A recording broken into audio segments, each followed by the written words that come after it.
Next item is stage 2 of the Auckland Cultural Heritage Institutions Review.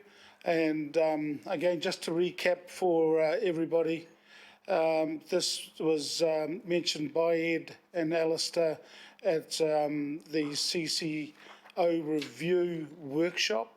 And there was also some comments made at the governing body, the last governing body. So, look, I'll got His Worship the Mayor to move this particular one, and the Deputy Chair, Councillor Casey, will second it. Can I just let everybody know that Maya has sent the resolutions with the changes because of the IT issues we're having. She has sent it to everybody. I'm hoping that you've received it, and if you haven't, let me know so I can read them out to you. But the changes to F, G and H are not significant. I have spoken to Ed in regards to these three, and there is, however, one change which I thought I'll put in, and that is G, where it's agreed to establish a Parks, Arts, Community and Events Committee-led team consisting of His Worship, well, the Mayor or alternate. That's the only change. It's going to be the Mayor, the Chair, Councillor Simpson, who is the Ward Councillor, and the Chair of the Independent Māori Statutory Board or his alternate, to undertake discussions with Auckland Museum on a rangatira to rangatira basis. So I just wanted to bring those to your attention, and I'll just invite Ed to speak to it, and just to introduce any of the people online that's here as well. Ed, thank you so much. Kia ora koutou. Thank you very much, Councillor Filipaina, for introducing this, and also for creating the opportunity to have this extraordinary meeting. Otherwise we would have had to wait until October to have this report, given the committee schedule. And yes, greetings to everyone online and in the room here as well. And I think I've got my manager, Alistair Cameron, online. I don't think we do have anyone from RFA here today, just because of the way the day has proceeded. But I'm pretty sure that a lot of the institutions, while not online, will probably be watching on the YouTube feed. Look, in essence, this is a pretty simple report despite its 20-page length. If I could boil it down, what the Cultural Institutions Review is really all about and has been about, it's about delivering on Toi Wheteke, the Auckland Arts and Culture Strategy. Toi Wheteke was signed off by Council in 2015 with a strong political mandate. And this review is really about ensuring that a group of institutions on which the Council invests around $60 million a year are actually held to account for delivering on that strategy. The Stafford review that we commissioned was stage 1 of the Cultural Heritage Institutions Review, and this report recommended changes in the cultural heritage sector to achieve a unified funding stream and to achieve greater accountability. Following the Stafford report, we entered stage 2, and the intention of that was to try and achieve firstly a strategy for the institutions, and secondly some agreed changes to governance, or at least the governing arrangements in the sector. As the report you've got in front of you today notes, the strategy hasn't been achieved. And to be clear, a strategy in this context is one that's subservient to Toi Wheteke, and it's about strategic and investment priorities for the cultural heritage institutions, and specifically what we would want them to be doing. It's about giving effect to Toi Wheteke and maximising what Council can do with its investment, but it does sit beneath the overall arts and culture strategy. However, as I say, in the current institutional environment, there's little incentive for boards to sign up to such a strategy, and we haven't made progress on that. What we do conclude is that what we need is some structural changes to precede the strategy, and in a sense I could draw an analogy with the situation that we had pre-amalgamation, where the institutional structures are what's preventing broader agreement on strategic goals and working together to achieve them. The good news is that with the agreement of council that the RFA and ATED merger goes ahead, we've got the opportunity to kind of unstick this situation, unstick the status quo. Not only has the Maritime Museum already come out of the ARAFA system and into RFA in 2018, but MOTAT has indicated, now that we've agreed the merger, that it's willing to discuss its future arrangements as well and its relationship to council. Stardome too is willing to align more closely at a strategic level. There does remain the issue of a conversation with Auckland Museum about its relationship to council. This has been the subject of several reports, including comments made in the CCO review recently. I don't need to add much more about this, except just to note that the issues that are outlined in the report have been well known since amalgamation, and at their heart are pretty uncomplicated. It's about, in 2020 and for the future, what is the appropriate relationship of the museum to its major funder, the council? The Stage 2 report reinforces the need, as Councillor Filipaina has said, for a governor-to-governor relationship with the museum. And I'll leave it to Councillor for you to outline a bit more how you see that being handled as we go into the next few weeks and months. The report also makes reference to mana whenua governance in the sector. This too remains an issue to be resolved. These aren't easy conversations, but as Auckland Museum has indicated in its section of the report, they should be a priority for the sector. Finally, this report also refers to some of our smaller cultural institutions and how they might benefit from a more integrated relationship with council. I would say here one size doesn't fit all in terms of the way that they might relate to council. But I do think that the merger creates opportunities to really build a genuine network, as Toi Wheteke anticipated a few years ago. So in that sense, Stage 2 hasn't achieved what we set out to achieve, is a bit of an opportunity lost. But I do want to thank all the institutions for the contributions that they did make. There's a lot of expertise among the staff in those institutions, and we should look forward to drawing on that expertise and knowledge when the structures are actually in place to develop a strategy. The opportunity is still there to create a sector that's looking to the future and responds to major challenges. The merger and the upcoming talks with the museum really create the chance for all of us to shift from some of the entrenched positions which have prevented progress being made in this Stage 2. So look, happy to take questions and also to hear about how the governor-to-governor conversation will go forward. Thank you. Thanks, Ed. Thank you, Ed. And before I throw it open to any questions, and there is one from Councillor Walker, but before that happens, this Rangatira to Rangatira group, as I said earlier, was His Worship the Mayor, or his alternate will most probably be, or will be Deputy Mayor Cashmore, myself as the chair of this committee, and I've spoken to the Deputy Chair in regards to that. There's also Councillor Desley Simpson. The reason Desley, it's because she is the ward councillor where the museum is situated, and then also the Independent Māori Statutory Board Chair or his alternate.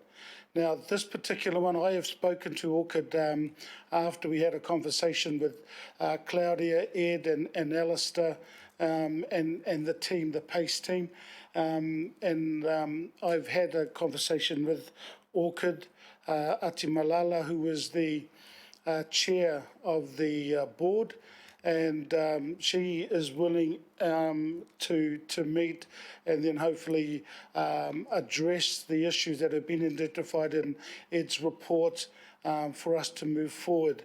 We all know that there has to be legislative change that would make the big impact, but what we're hoping to do is during this particular period is to sort of sit down kanohi te kanohi face to face with the board and trying to make a positive move forward. So that's the reason we've ended up getting this group together. I've spoken to His Worship the Mayor and the Deputy Mayor in regard to this as well.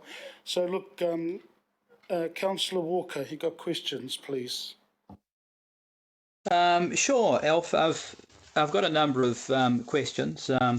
I haven't read the Walker report, I wasn't the author, but I can assure you that I'll do that. And I have read the findings, though. I've got some questions that are essentially suggestions. When I read the findings of the report as it goes to visibility, reporting, collaboration, sector strategy, mixed accountability, it's clear to me that there are a number of things that we could be doing now. Quite obviously, we don't have a sector strategy. The only impediment to that is Auckland Council, frankly, prioritising it. And in that respect, Mr. Chair, I think that's something that needs to be added to the priority list for the new chief executive, because that strategy is important. I'd invite a response on that. Around a number of the other things as it goes to collaboration and visibility, I'm quite certain that Auckland Museum would like to be more visible to us, would be more than happy to come along and report to us directly, would probably respond to suggestions that we might make around templating for reporting that would go to all of the cultural institutions, including MOTAT. And I have a question around that, and that is, why don't we get such a template going now, one in advance? I've been advocating that for a while. That also would help to deal with the issue around mixed accountability, and would also help to possibly resolve some of the issues around funding in terms of transparency. So I have a number of questions around why can't we do a number of things now, because I'd suggest we've got more than enough information for that, and we probably have willing parties such as the museum and MOTAT and others that would assist around that. So a question there. Thank you, Councillor Walker.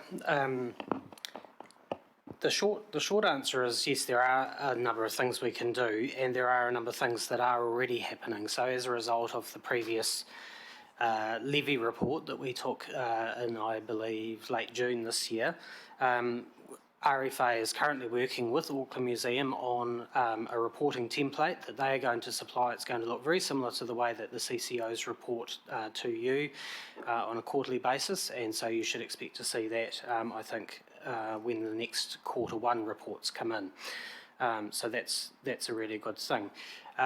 You refer to council, no barrier to council developing a strategy, and I have acknowledged in the report that council does need to build its capability, and that's very much in line with what Miriam from the CCO review panel said to you about what council needs to do.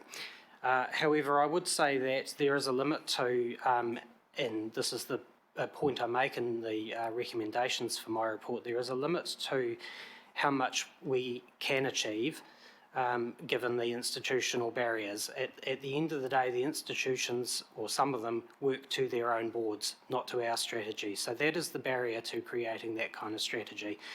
If such a strategy was possible, we've been trying to create one for a number of years now, I think it would have already happened.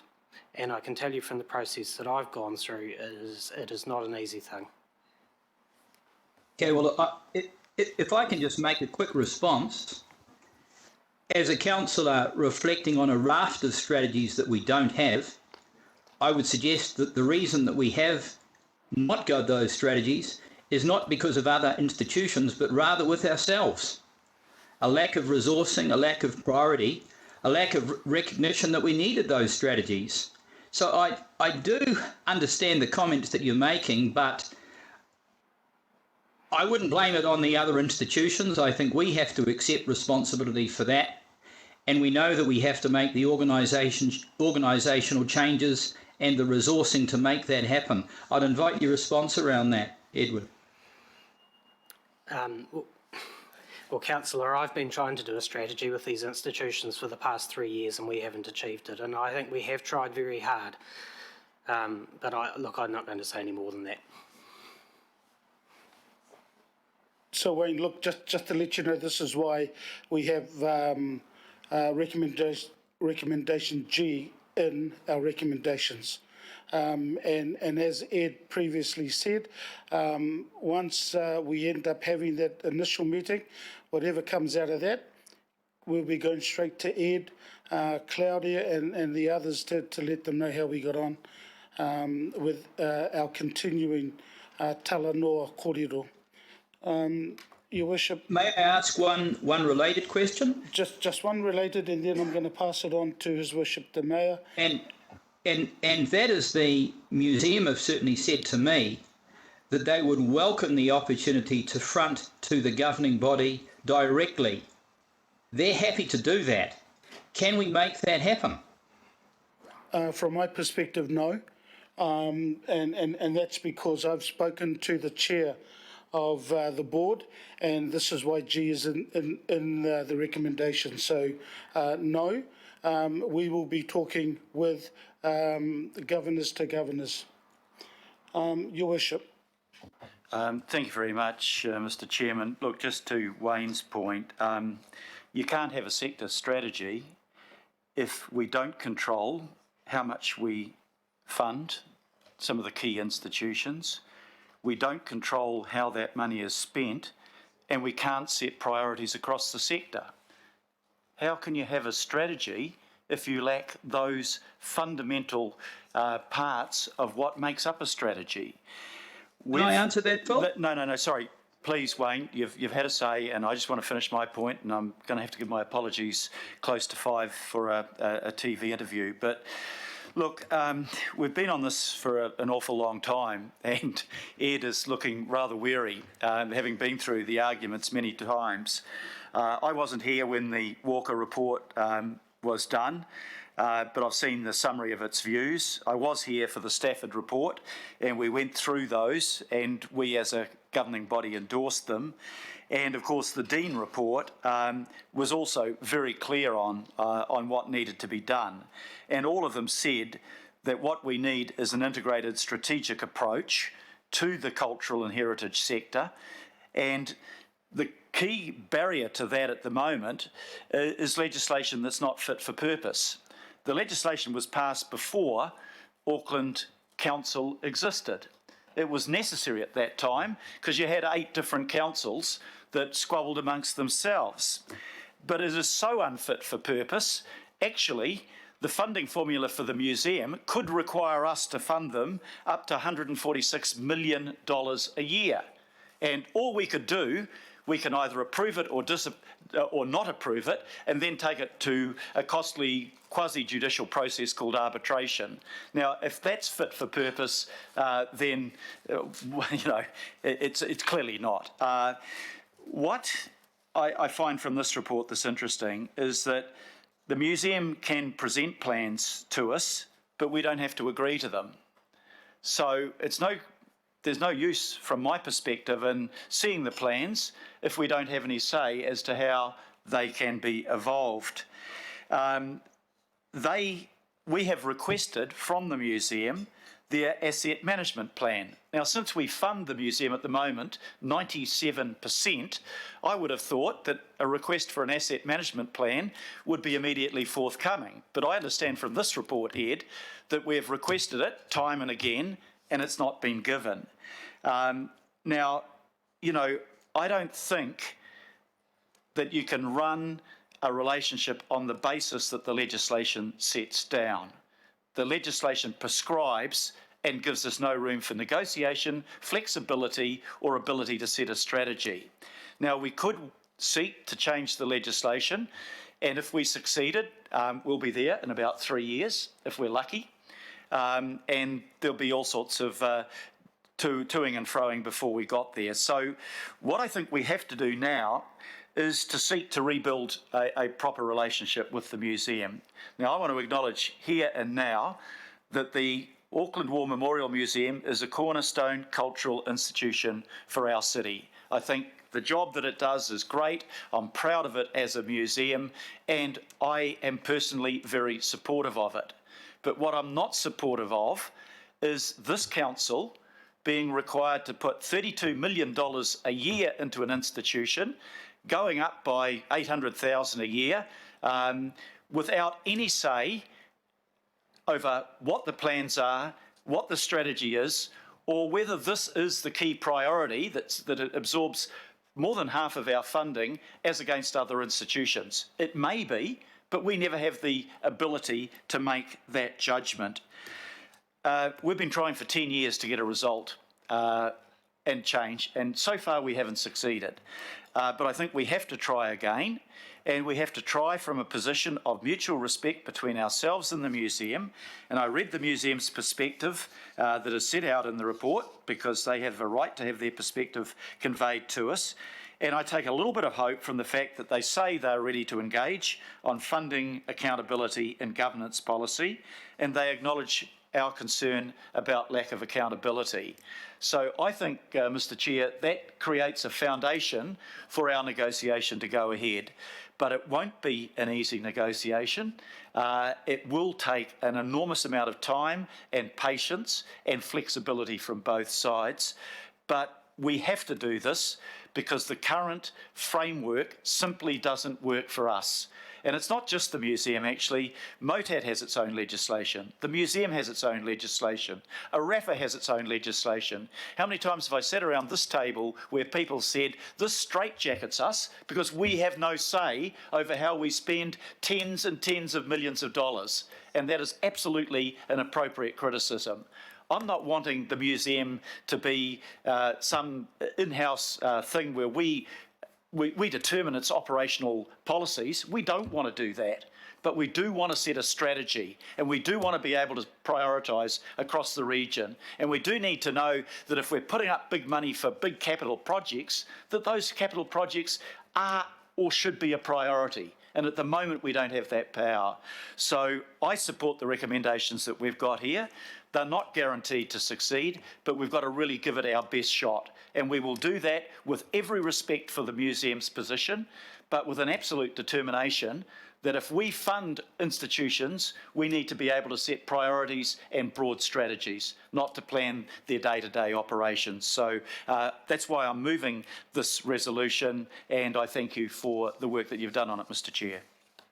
Thank you, Your Worship. Matua Wilcox.